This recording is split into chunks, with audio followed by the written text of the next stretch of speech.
Imagine a human from 10,000 years ago, someone who has fought every single day just to eat and not be eaten, suddenly gets to follow you around for one ordinary Tuesday. Not a special day, just a normal one. You wake up, you look at your phone, you drink some coffee, you complain about work.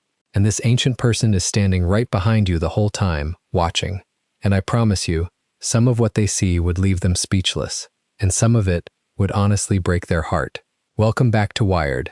Today we're doing a little thought experiment, because it's the fastest way I know to see your own life clearly. See, you can't feel how strange your life is. You're too close to it.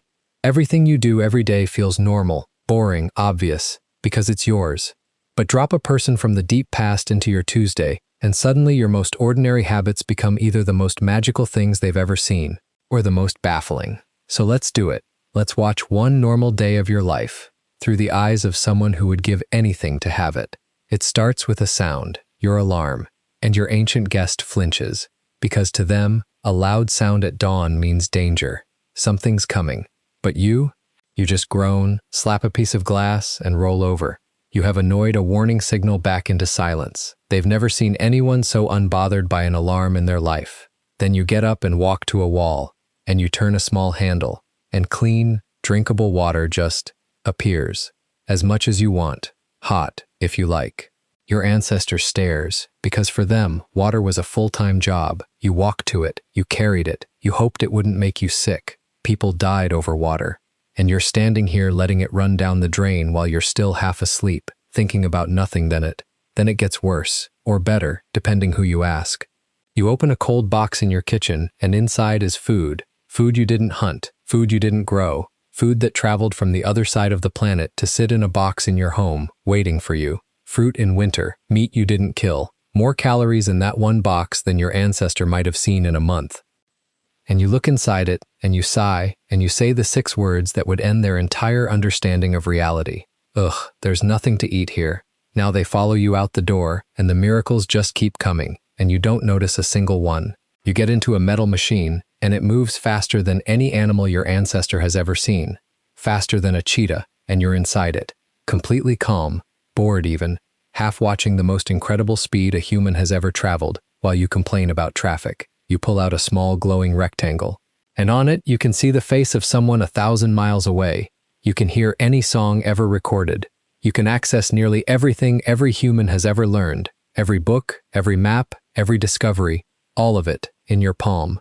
Your ancestor is looking at this like it's literal magic, like you're a god, because to them, you are.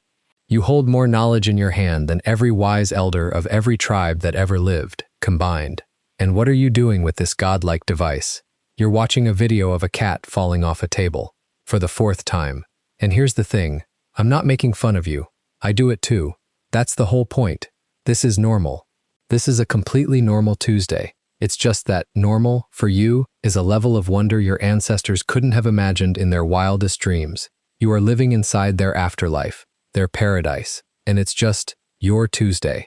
But now it's time for the part your ancient guest genuinely can't understand. Not the magic they get. What confuses them is you, because they've been watching you all day, surrounded by more safety, more food, more comfort, more miracles than any human in history, and you don't seem happy. They watch you sit at a desk for 8 hours, doing something they can't quite understand, looking tired and tense the whole time.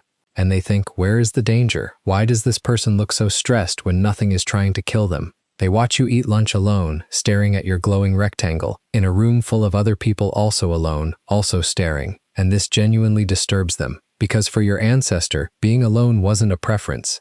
It was a death sentence. The tribe was everything, and here you are, safe, fed, surrounded by people, and somehow more alone than they ever were.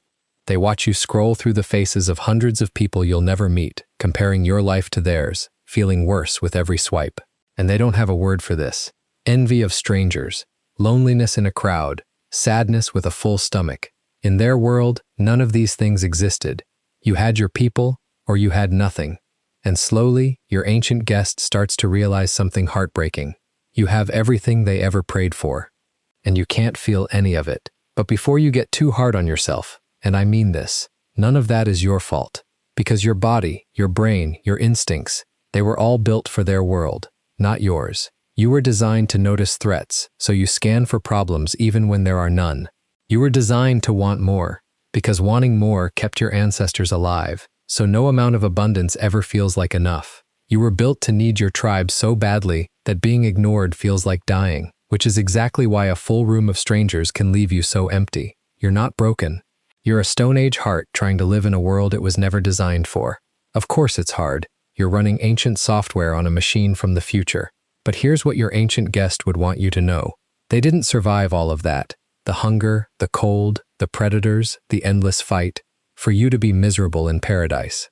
They did it so that one day, someone like you could wake up safe, could drink clean water without fear, could be bored, could have the luxury, the unthinkable luxury, of a completely ordinary Tuesday. So maybe, just once, try seeing your day the way they would. That first sip of water, that's a miracle 100 generations died wishing for. That full fridge, that's the end of a hunger that haunted your family for 10,000 years. That boring drive, that glowing screen, that quiet, safe evening where nothing is trying to kill you, that is the dream. You are living in the dream, their dream. Your ancestors couldn't imagine your Tuesday, but they fought for it anyway. They fought for it without ever getting to see it, and they handed it to you across 10,000 years, hoping, just hoping, that you'd notice. You are the answer to their prayers. You're the person they were fighting for. So drink the water like it's a miracle, because it is, and you're the only one lucky enough to have forgotten that. If this made your ordinary day feel a little less ordinary, that's exactly what this channel is for. We find the ancient, strange, human reason behind the life you stopped noticing. Subscribe, there's a new one every week. And do me a favor, drop a comment with one ordinary thing in your life that would have blown your ancestors' minds. I'll read them. I'm wired, and you're stranger and luckier than you think.